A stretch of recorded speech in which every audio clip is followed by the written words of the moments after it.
નમસ્કાર દર્શક મિત્રો, હું શીતલ મહેતા ન્યૂઝ ઓફ કચ્છમાં આપનું સ્વાગત છે। જોઈએ આજના સમાચાર। વન કવચ નોખાણિયા કુનરિયા મધ્યે લોકાર્પણ કરવામાં આવ્યું। પશુ પક્ષીઓ માટે ઉપયોગી થશે। 10,000 રોપા ઉછેરાયા। મંત્રી મૂળજીભાઈ બેરાના વરદ હસ્તે વન કવચ નોખાણિયા કુનરિયાનું લોકાર્પણ કરવામાં આવ્યું।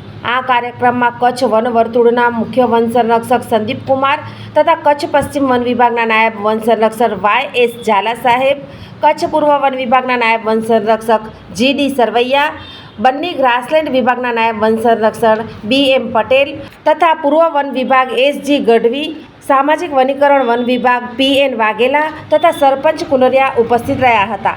આ કાર્યક્રમમાં કચ્છ સામાજિક વનીકરણ વિભાગના નાયબ વન સંરક્ષણ HV મકવાણા દ્વારા માનનીય મંત્રીનું સ્વાગત કરવામાં આવ્યું હતું તથા વન કવચની સ્થળ પસંદગી અને કામગીરી બાબતે સૌને માહિતગાર કરવામાં આવ્યા હતા। ત્યારબાદ સંદીપ કુમાર દ્વારા પ્રસંગને અનુરૂપ વન વિભાગની વિવિધ પ્રવૃત્તિ બાબતે જણાવવામાં આવેલ બાદ આ કાર્યક્રમના મુખ્ય અતિથિ મંત્રી મૂળુભાઈ બેરા સાહેબ દ્વારા જણાવવામાં આવેલ કે કુદરતી તળાવના કિનારે તૈયાર થયેલ આ વન કવચ પશુ પક્ષીઓ માટે ખૂબ જ ઉપયોગી સાબિત થનાર છે। એક વર્ષમાં તૈયાર થયેલ આ વન કવચમાં 10,000 રોપાઓની વૃદ્ધિ ખૂબ જ સારી જણાય છે, જે પરથી વન કર્મચારીઓ દ્વારા ઉત્કૃષ્ટ કામગીરી થયેલ છે તે સ્પષ્ટ જણાઈ આવે છે। આ પ્રસંગે મંત્રીએ વન વિભાગના તમામ ફિલ્ડ કર્મચારીઓને અભિનંદન પાઠવેલ હતા। કુનરિયા ગામના પૂર્વ સરપંચ સુરેશભાઈ છાંગા તથા ગામ લોકો દ્વારા મંત્રીનું અભિવાદન કરવામાં આવેલ તેમજ વન વિભાગનો આભાર વ્યક્ત કરવામાં આવેલ। રક્ષક વન ખાતે સોવેનિયર શોપ અને કેન્ટીન ચલાવતા સખી મંડળો દ્વારા વન વિભાગ થકી સારો નફો મળવા બદલ વન વિભાગનો આભાર વ્યક્ત કરી મંત્રીનું સન્માન કરવામાં આવેલ। મુખ્ય વન સંરક્ષક સંદીપ કુમાર દ્વારા પ્રાસંગિક પ્રવચન કરવામાં આવેલ અને સામાજિક વનીકરણની વિભાગની કામગીરીને બિરદાવવામાં આવેલ। આ પ્રસંગે મહાનુભાવોના હસ્તે વૃક્ષારોપણ કરવામાં આવેલ હતું।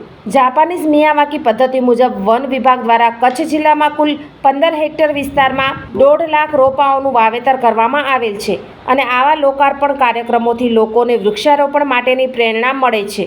આ કાર્યક્રમમાં વન વિભાગના રેન્જ ફોરેસ્ટ ઓફિસર, વનપાલ, વન સંરક્ષક તથા વહીવટી કર્મચારીઓ અને મોટી સંખ્યામાં ગ્રામજનો જોડાયા હતા। સમારંભના અંતમાં મકવાણા સાહેબ દ્વારા હાજર સૌ મહેમાનોનો આભાર માની કાર્યક્રમની પૂર્ણાહુતિ કરવામાં આવી હતી। દર્શક મિત્રો, આજે તારીખ 27 મે 2025 આ હતા આજના સમાચાર। આવતીકાલે ફરી મળીશું, ત્યાં સુધી મને રજા આપશો। નમસ્કાર।